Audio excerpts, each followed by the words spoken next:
Welcome to Toss the Titles Down Under Dynasty with your host at Live from the Ben. And with me again, finally, my co-host. He's back. I'm back. We're together again at FF Doormat. How are you today, Matt? Mate, I'm doing wonderfully well, Benny. Thanks for having me. Good to be back. I had to rush back on as soon as I heard AJ's glorious voice. Like, this guy's upgraded. He's moving on. Felt like a bit of a jilted lover. But it's good to be back. AJ's pro. He's Australian royalty. Him and G, Australian fantasy royalty. So that was a good episode. Missed out on that one, but it was good. He stepped in for the show, and to tell you the truth, I'm actually feeling a bit sick. I sort of spent the last few days in bed. So first day I've been up and about and starting to feel a little bit better. Excited to talk a bit about fantasy with you. How are you, mate? I'm all right. I almost killed myself driving in the city, forgetting that trams exist. But that's neither here nor there. Let's forget about that one. Hook turn? Was it one of these hook turns? It was. Look, I went. I might have went to make a dodgy turn over the train tracks. And, they got these weird hook turns in Melbourne. If you've never visited, beautiful city, great food, terrible bloody hook turns. It's just, I don't know. It's all over the shop. Once you understand the hook turn, it's quite simple. But this was not a hook turn. This was just me not driving in the city enough after the last 2 years of COVID and just being a dickhead. You're safe there, right? You're safe. I'm safe. Yes. Yeah. No injuries. Could have been potentially injured. Just a little bit of damage on the right car bumper. Just some scratches, thankfully. So I'll get that sorted out. But I'm just glad to be here with you, my friend, because I've missed you. I missed you too. It's good to be back.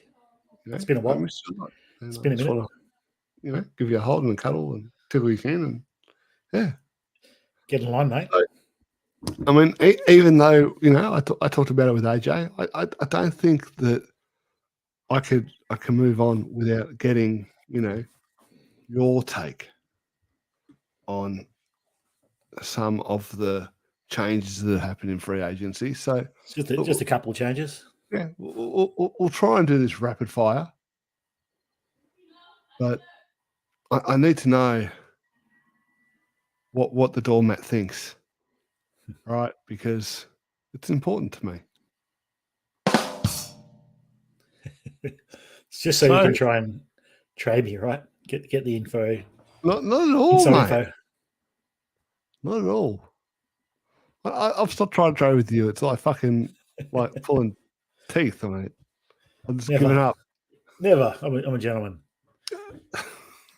Easy to trade with. Mate, easy on the eyes, but not much else. So, Deshaun Watson, come on, give it to me rapid fire. You're in, you're out, you're buying, you're selling. What are you doing? I think AJ mentioned in Aussie Guys 5, the IDP League, I bought him for a single first. A single 22 first, which I think it's the 110 I bought him for. So obviously that worked out well in my favour. I think he gets a small suspension. 6 games, 4 games, 6 games. And he's a QB1 for the rest of his career in Cleveland. I think wheels up for Deshaun. I wish I had more.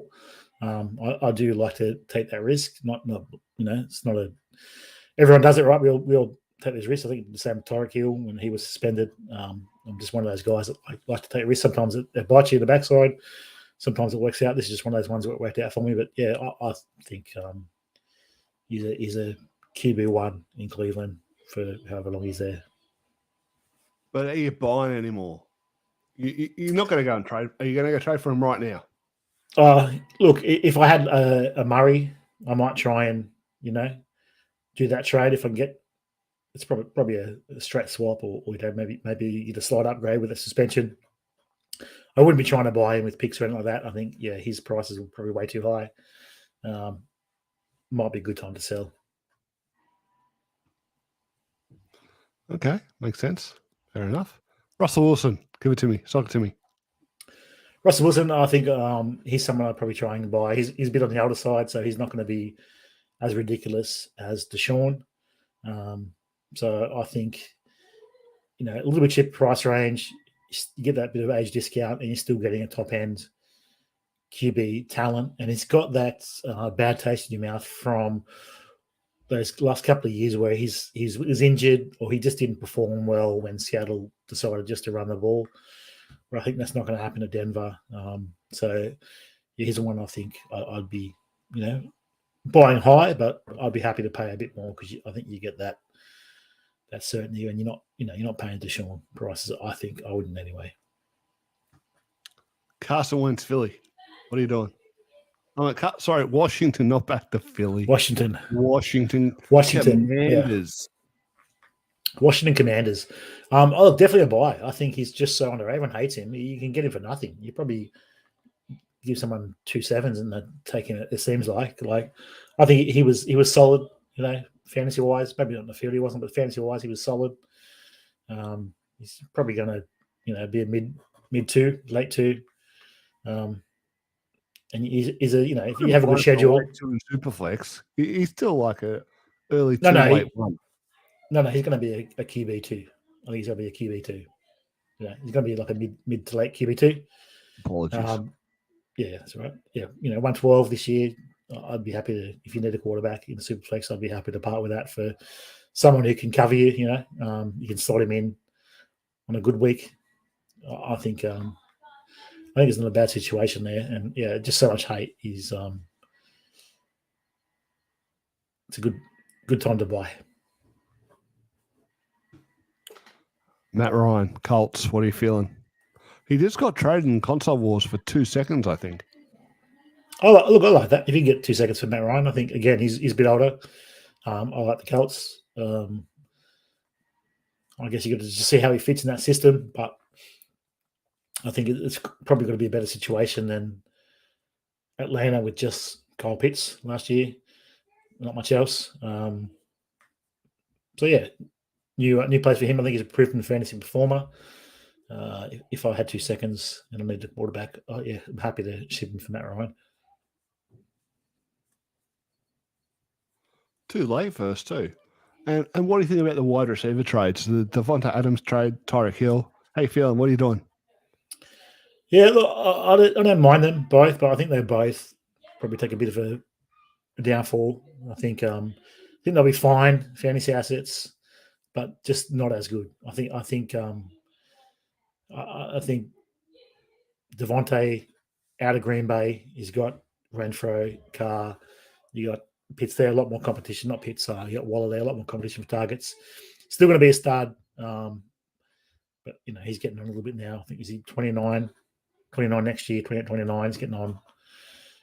He'll be fine, but I wouldn't buy. I think you still got to pay pretty high prices.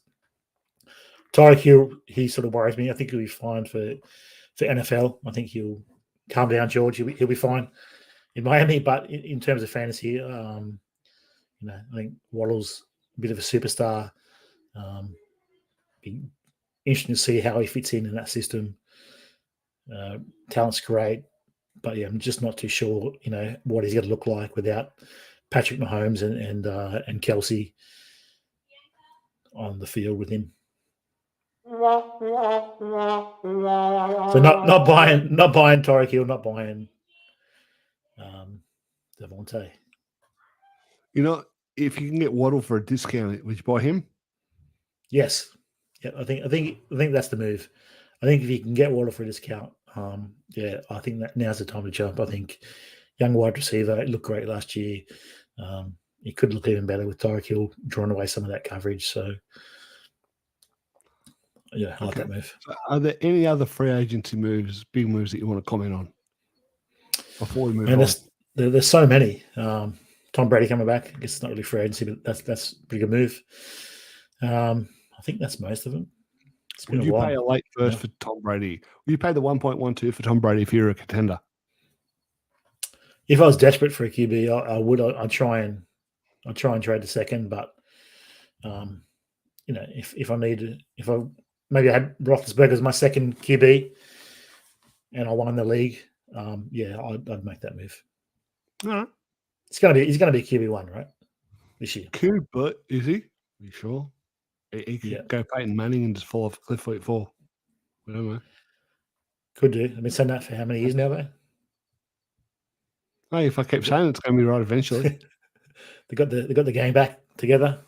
Mhm. Evans, Godwin, they're back, right? And Jage. maybe Julian Edelman. No, that was April Fool's joke.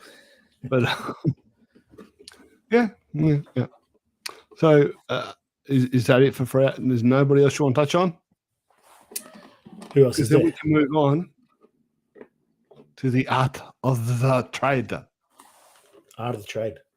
The art of the trade, which was talked about this week on Toss Titles. But we would also like to discuss the art of the trade because at FF Doormat is, apparently he's an expert on the art of the trade. Expert at sending dodgy trades, probably. Huh?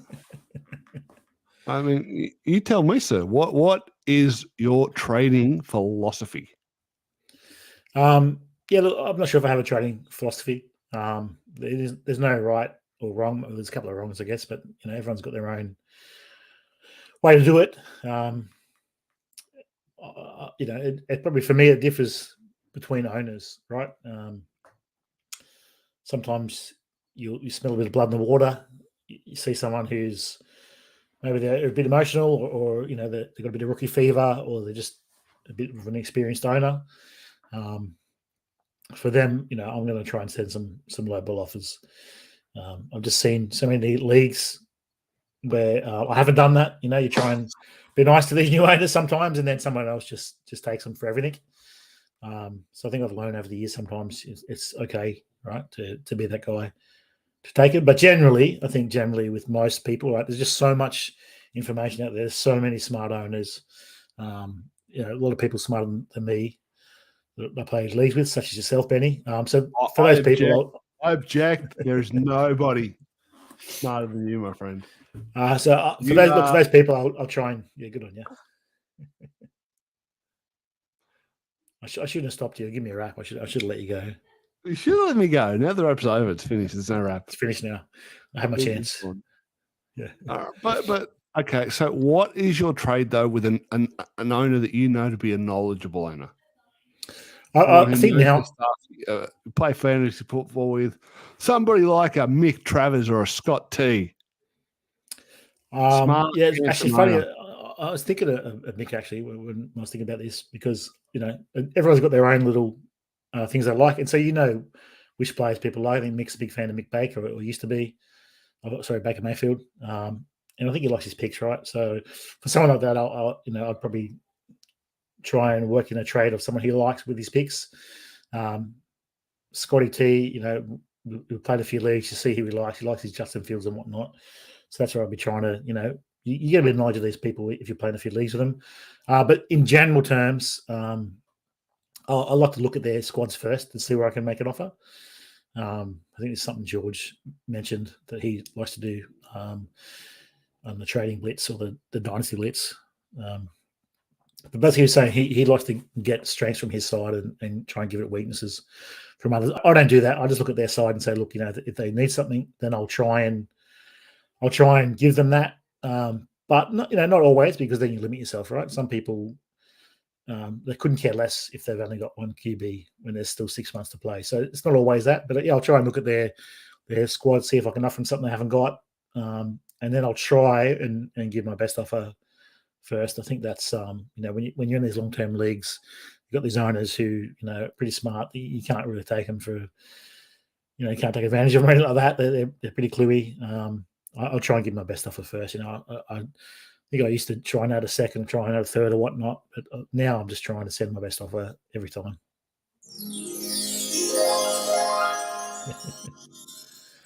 Nice. Look, I only play one league with George, but I've seen his team. And that's all I'll say about that. But in regards to best, I don't send my best offer first, but I'm not a big buy low guy because I don't really think buy low exists too often. True buy lows. I'm somebody who is going to buy high before they go higher. Does that make sense?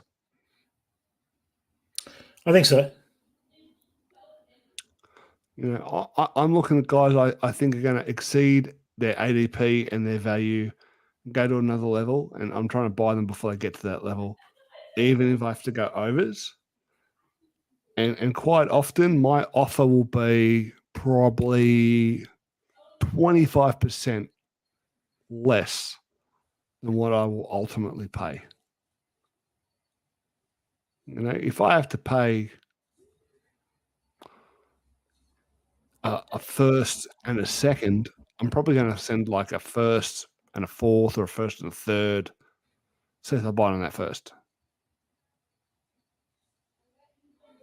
Yep, fair enough. Look, I think that's a good strategy, and I think often you get that right. Some people just like to have that ability to counter whatever you offer them. Sometimes some guys, every single time, you offer them a first for Berrios, and they're going to come back and say a first and a second. Or you offer them 3 firsts, they're going to come back and ask for 3 firsts and second. So look, that is a valid strategy, and probably I do that sometimes too, just because you like to have that flexibility. But I'm just trying to lately try and give a better offer first. Then whatever I'll pay, I'll try and offer. And if someone comes, just try to squeeze me a little bit. It depends on what it is. If I really want it, I'll add a bit. But normally, I'll just try and reject it. Just trying to get that rapport to people and know that if I give them an offer, it's a genuine offer, and that's it. But yeah, like I say, sometimes people just want that, right? Sometimes they just want a little piece on. Real dynasty training is hard because we always overvalue what we already have. 100%. Yep. It feels like people don't factor in that. Like if you get offered something and it ends up being better than what you have, but you didn't accept it, you rejected it, or you ignored it, or whatever, and it went away. It's not the same feeling as if you had that something and you traded it away and then it increased in value, right? It's just not the same thing. It doesn't feel the same. Like when the second scenario happens, you feel like you've lost something. When the first scenario happens, the same thing has happened. You have lost something. You have lost out on, a lot more value than what you had. But because it wasn't sitting on your roster already, it doesn't feel quite the same. It doesn't feel like you've lost it because you never had it technically. Yeah. But you could have if you just hit the little fucking button. You accept.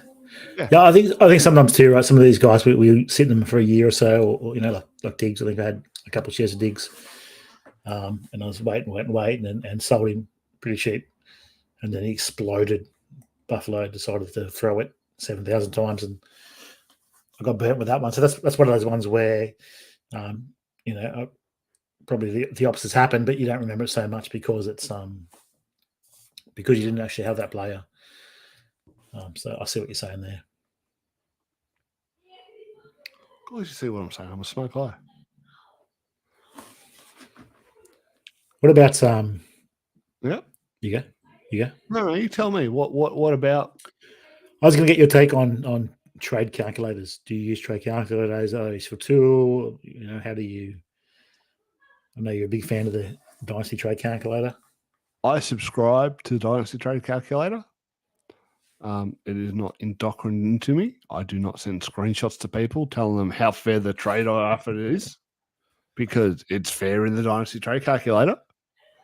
But it's reached the point with some websites, and Dynasty Trade Calculator is probably the first and foremost, that you almost have to be aware of the value. Right, with the people that we play with anyway and against, you almost have to be aware of how they're being valued in the community, because otherwise you may end up selling a guy cheap or buying a guy high if you're not aware of what that value is. So trade calculators have that place for that reason. You should still be true to yourself and trade based on what you think is going to happen without letting yourself get robbed. And that's the role that trade calculators have.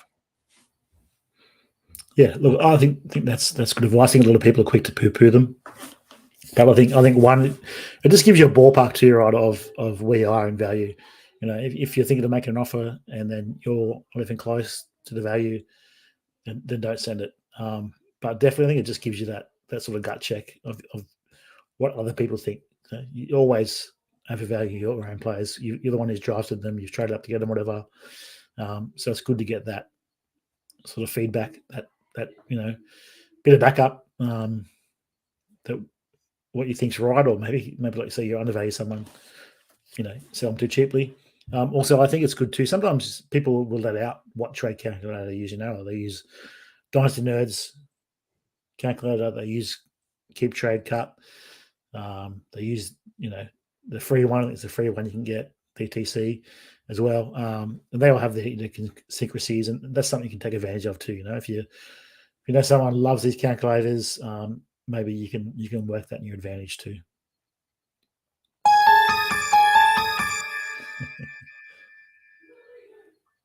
Look, you could definitely work that to your advantage. There are some trade calculators that I think are just horrible out there. Dynasty Nerds, it's a fantastic site. Fantastic people behind it. I find that their calculator just skews tremendously towards youth and potential dynasty value in comparison to winning fantasy football. Yeah, I subscribe to Nerds too. Sometimes just that GM tool, right? Their GM tool is fantastic. It's a really good snapshot of your leagues. I've used the calculator, but yeah, look, I prefer DTC. I think it's just a bit more reflective of what's out there and how most people feel. So that's my go-to. Yeah. DTC for me is the correct value of kind of dynasty value and points right now. But I don't know how they do it. I don't know the algorithm behind it, the science behind it, but I feel that they've nailed it in comparison to the other trade tools, which they just to me they just mostly don't seem right. I mean, I love younger, right? tracking your teams and all that, and I like the fact that you can turn on off, like win now versus dynasty kind of value thing. Yeah. That's but true. Yeah, it skews tremendously to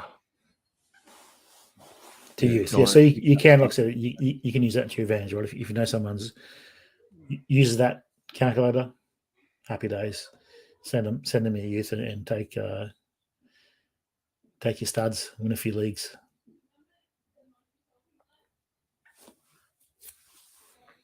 Is that how you took advantage of one Mark Ball? Hey? Is that how you took advantage of one Mark Ball? Me? Never. Bully. Who takes advantage of Bully? No one. I'm just He's a smart man. He's a smart man.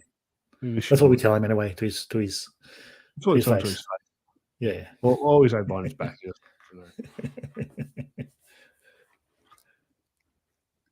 How do you do with if you see people, a good tall friend of ours in Kraken would just always be trade, always. He just, as soon as he made a trade, he's making another trade, right? Which is great. I wish I could do that because it's just fun.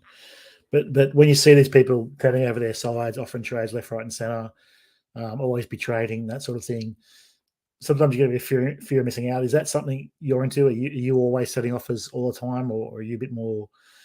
I think I'm pretty conservative. I like to think things over probably a little bit too much. Probably should be a little bit more cavalier. But I guess sometimes I'm a bit more cautious. But how do you deal with that? Someone's, you see these runs sometimes where they'll send and they'll make 6-7 trades in a row over a weekend. What do you do in those instances? Are you holding steady? Are you jumping in? I'm quite calculated with my trading. During the off season, unless the player's value is going up or down, I'm probably not really moving off that player unless I get a trade that I think is better. is a hands down no brainer. If I have to stop and think about which side I like in the off season the most, I'm probably just holding the side that I have. I'm probably a bit more active in season, especially at the start of the season. I said buy low isn't really a thing, and I don't truly think it is. But the opportunity is there. Are those hype players who haven't done much yet, who struggle? So a player who might be hyped up going into the next season, who hasn't done much previously, but he's hyped up, and then like week 1 or 2 come and he underperforms. That's probably the only true buy low kind of thing that I think is real, other than wide receivers when they hit 28, 29.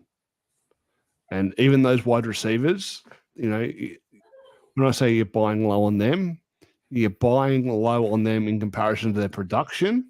Even once they're on your roster, you're not going to be able to turn around and sell them for a profit. You're just writing it out. Yeah. So they're not going to go up in value. Pardon? Yeah, they're not going to go up in value. Yeah. So in terms of a true buy low to sell high later, it's those young players who are hyped up going into the next season who underperform at the start of that season. And you've got to kind of plant your flag and say, I believe in this guy long term. Plant your flag, put out an offer, and hope that someone accepts it. Yeah, I think some people do. I think some people panic, right? Maybe they weren't so high on that person, but it fell them in the draft, so they took them, and they're a bit impatient. I think maybe someone like a Kyle Pitts, you might be able to get Kyle Pitts now a little bit cheaper than what you could. I think, bit of a ordinary situation there at the minute. Kyle should definitely be cheaper now than what he was, considering the quarterback situation. Should be. I think there's a little bit of truth to the long-term outlook there, or any of that measure. So I think that's a move you can make. But I think there's some truth is it just won't sell. They'll just never sell him. But I think what hurts sometimes these players is that someone else will see him go for 3 firsts. I think Alex sold him for 3 firsts last year. So people still will hold on, try and get that value back. But yeah, I think that's definitely a move you can make. You see these guys, where it's a bit of unknown, jump in. Yeah, definitely. In regards to players who are overvalued, there's a lot you could do there, right? You could take a player like a Jalen Waddle and try to move him within the same tier for something plus.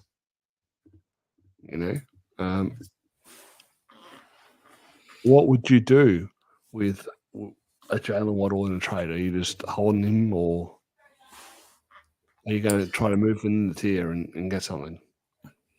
I like that move maybe with quarterbacks. I think with quarterbacks in Superflex, you can do that. You probably need a big pair on here to move some of these younger quarterbacks for a veteran and take a piece up. I still think I like Waddle on where he is. But if that's something that you had high hopes for, you loved him, and now with Tyreek, you think he's going to have his season's going to step down a bit. That's definitely a move you can make, right? Where you can try and sell him on that hype, still get a youngish wide receiver, and then maybe a piece on top. And then maybe you're a strong contender, right? And you don't need that use. So maybe you're trading for Cooper Kupp and getting something back. I think his ADP somehow is higher than Waddle's, which I think that's not correct, right? I'm sure that a lot of fantasy owners out there would rather have the youth and the hype over Cooper Kupp, who's 30. It's a lot of years. He's 29 or 30. What would you trade Cooper Kupp for, and what would you pay for Cooper Kupp? If I don't have to be a contender to buy Kupp, I don't know if it's a move I'd make, just because I think it's so rare for guys to have these back-to-back wide receiver one seasons. I don't think wide receiver matters that much that you should go all out to get him, because there's just so much depth, right? There's just so much out there. So yeah, look, I'm not sure if I'll be buying him. I think now's the time to sell. I think if you can get a young, Waddle, a superstar like Waddle or someone like that, that's a smash accept. Early first and second, maybe. Yeah, look, I think I'd a player and something back. What about you? 101 or Jalen Waddle? This year's 101 or Jalen Waddle. I think I'd rather Jalen Waddle. I think I'd rather. You're going to end the whole scenario that I going on. I was just going to go through those picks, and you just ruined it. What are you doing to me? I think I'd rather Waddle. I'm not massive. I think there's a lot of depth in this year. I think it's a good year, but it's not a 2023, or a 2021. 2021, you could probably sit out to 107, 108. Some of these players, you had Swift, you had Taylor, you had all the quarterbacks this year. Quarterbacks are in a bit of an unknown. I probably might feel a bit different when we get landing spots. What about you, Benny? 101 or Waddle? 101. 101. Easy for you. Not easy, but 101. 101. Malik Willis.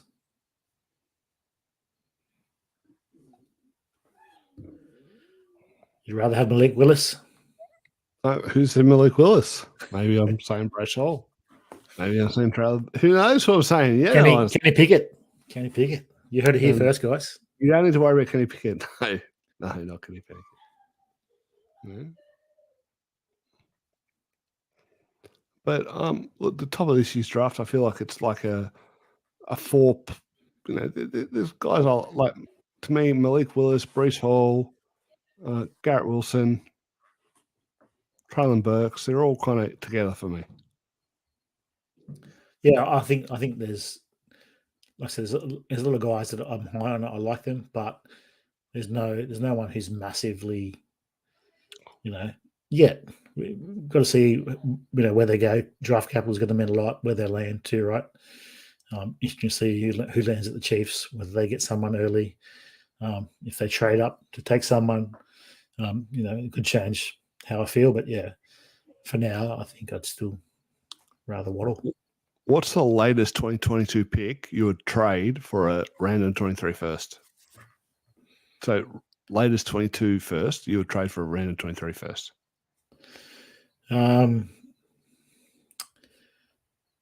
I'll probably 106 on, I reckon. I think yeah, I think 107, 106, 107. I think that's a great class. A lot of quarterbacks coming out there, a lot of running backs, wide receivers. And for me, after that top half, as it sits now, landing spot matters, draft capital matters, right? So it could change, but for now, I think 1, 2, 3, 4, 5, and then after that, probably 6 or 7. So who are your first 6 rookies off the board? Mock them to me. I don't. Yeah. You won't even tell me you're 101. I'm supposed to tell you my 106. You're 106. No, I can't. For me, I'm a big landing spot matters guy. I think draft capital matters as well, right? I think if Patriots draft a running back, just forget about it, right? Like they're just gonna. Not saying they're going to, but you know what I mean. Like, do you hear that, people? Hatton's just saying that I don't have any conviction, and I need the draft capital and the landing spot to have any. 100%, 100%. I'm not some draft expert, but you tell me you're 101, mate, and then I'll tell you my 106. My 101 right now is Bruce Hall. Bruce Hall. Superflex 101. He is my Superflex 101. So you'd rather running back over a wide receiver? If it's Bruce Hall.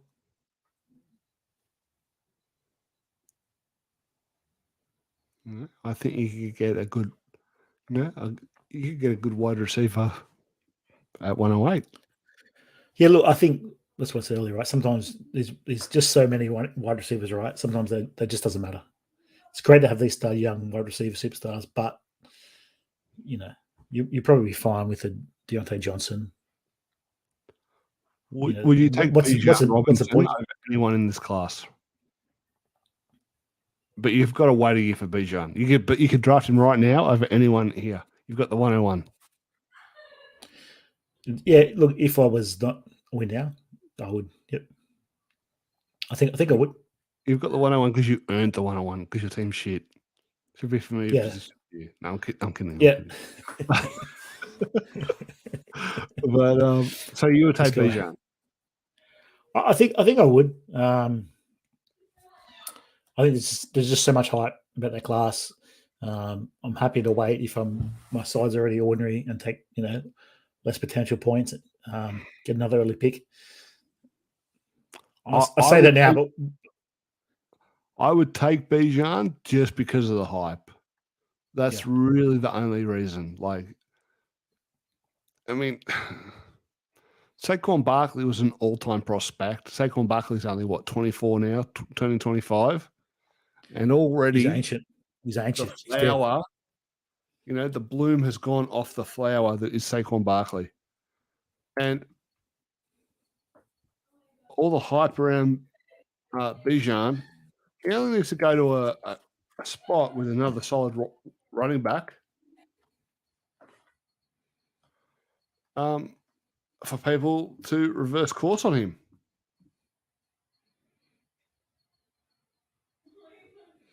Yeah, I think, look, I said the hype is what you want, right? And then maybe you try and flip him before the draft next year. But saying that, it's easy to say that when you're not on the clock, right? It's different when you're on the clock and you've got your Breece Hall in your hand. You're thinking, wow, he's landed. Chiefs have done it again. They've taken another running back early or something, or the Bills have gone taking him. It could be totally different. Landing spot matters. It's good to have these guys. Fun when you draft them. But yeah, I think that hype is crazy and probably should be, but who knows what happens? It could be an injury. It could have a down year. Wait and see. We will wait soon. We'll see. So, have you got any more trading tidbits for us about the art of the trade? Are you, question for you, are you the type that'll hammer message people? Bang, bang, bang, bang, I'm not going to be like, oh, I've got a trade, accept my trade, take my trade. Used car salesman. Take it. Fun? You're not going to used car salesman. No. I'm never going to be the guy who's like, oh, what I'm giving you is so amazing and what I'm asking for is so crap. I'm not going to do that. Yeah, I think as you mentioned, a lot of these leagues we play with people that we're around a lot, so you get that reputation. And I think people generally know your takes, right? So if I don't believe something, I'll never try and push it. I'll never try and sell it just to make a move. I think that just comes out. In the short term, maybe you jag one trade where you've talked someone around, but long term, I think that's just not going to work out, right? Your dynasty there for years, maybe in a redraft you can do something like that, but I think in dynasty that's just not a good option.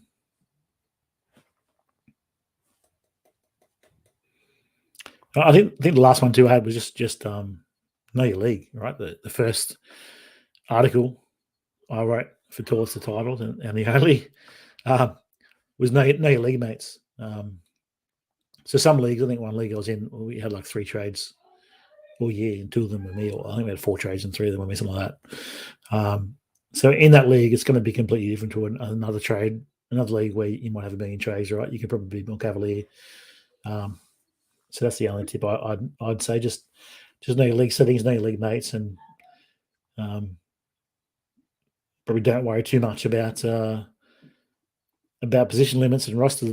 This time of year, wait. You can make that move a month out, but for now, all about that value.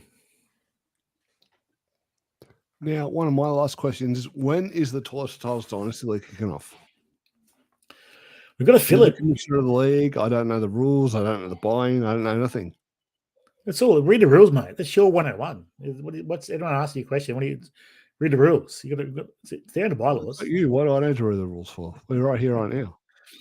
Mate, basic Superflex, tight end premium, PPR. Is there a buy-in? Low buy-in. Yeah, a little bit low buy-in, cover the fees and a bit of a trophy. And some people, they won't play unless there's a buy-in, they've told me. So got to keep them people happy, Benny. Yeah, look, there'll be a small buy-in. I think there's 4 spots left. So just waiting. I think there's enough of us now to. We've got about 30 Titles members. We can't fill one league. It's a 32-team league. It must be a 32-team league. That's 12-team league. I think I'm only doing 1 startup this year. I think I've dropped 3 leagues, so that leaves me room to make 1 startup. So this will probably be the one. All right. But yeah, itching the draft. My trigger finger's itching to hit that. I hope you make it exciting, sir. It'll be exciting if you're in there, Benny. If I what? It'll be exciting if you're in there. If you're there, we'll see. You'll bring the excitement. Well, I did join, but it doesn't look like there's anything happening. So I might go join another startup, and then I can only do 1 startup, and Mate, there's nothing happening. These other lads have got to get in there. What coach? I think the coach hasn't accepted yet. I think he's. But did he say he'd do it? I don't think he did. I don't think he's probably got too many leagues. I'm not sure. I think Rich is in there. Justin Bully's in there. It can't really be a Titles league without coach. I don't want to call Should be mandatory, right? Should be mandatory. I don't think it can be. Should be mandatory. Yeah, good point. Yeah, I mean that's my.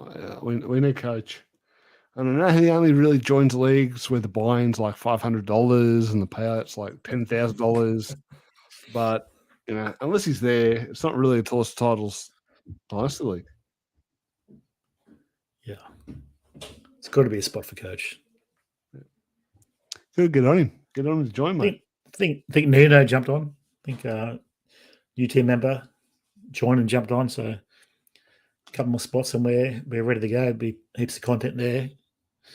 Be good to talk. Something to talk about every week, mate. Be good to talk strategy. Some moves we made, some trades we made live in these leagues. These mocks are great and everything, right? But you don't actually make trades in these mocks. But in real startups, you're making trades all the time. You're jumping up around, jumping down around. I think that's some of the hardest for me anyway. I find that probably the hardest trades to make when you're on the clock or someone else on the clock. There's a tier break there. It's the last running back you like.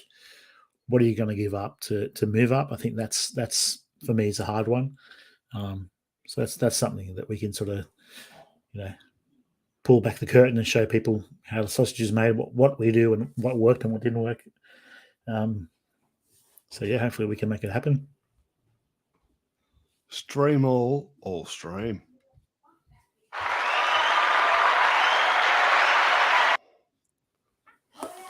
Well, was there anything else you wanted to discuss before we ended this podcast? I think RSP came out. That was pretty good to see that. So I think you want to have a read of that, download that. It's a good document. It was good. RSP, Rookie Scouting Portfolio. I have downloaded the portfolio. I've bought the portfolio. It's always worth the money. Interesting read. There's some guys on there ranked pretty highly from left field. But Matt Wallman always does the work, right? And if they're that high, they're that high for a reason. He's seen something, and you should pay attention. I think he's got his process right. He's got his check sheets. His process is the same. And he tweaks it, right? He tweaks it, but you can see the process that he has. It's not just a hot take to be controversial or to create clicks or whatnot. I think he's a very smart man. We had him on the show, so that's a good document that I read. Sick in bed when that came out. So yeah, jump on it, have a look at that, and then hopefully we can get AJ back on together, and maybe Mr. Mark Bull talk a bit at IDP. Who's Mark Bull? Did I say that? Mark Bull? Who's that guy? I don't know Mark Bull. Who's Mark Bull? Distant memory. We love you, Bully. We love you. Where's his sound? The bull rant. Huh? Where's the bull sound? The bull sound's right here. Mess with the bull and you get the horns. Love you, Bully.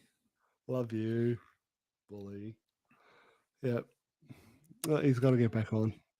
You mate, anything? Any last words? Oh, look, I've got no last words. Last words, no last words. I've said everything I have to say today. Everything at the forefront of my mind in regards to trading. I'm not a massive trader. I'm a very calculated trader. I'm not sending, trades out there like our good friend Superflexi, just last in the world. I think if you take over an orphan, it's easier. If you take over an orphan, that's great. Yeah. I think if you've never done it before, just do it because it gives you a license just to. None of these guys you're attached to because you haven't rostered any of them. You can just burn through. It's for me that's really easy. At the end of the day, if you win more, you only need to win a little bit more percentage of trades than what you lose for your roster to be constantly gaining value, right? True. So, anyway, thank you, Mother, for the rabbits. And we, my good friend, are out of here. Ciao.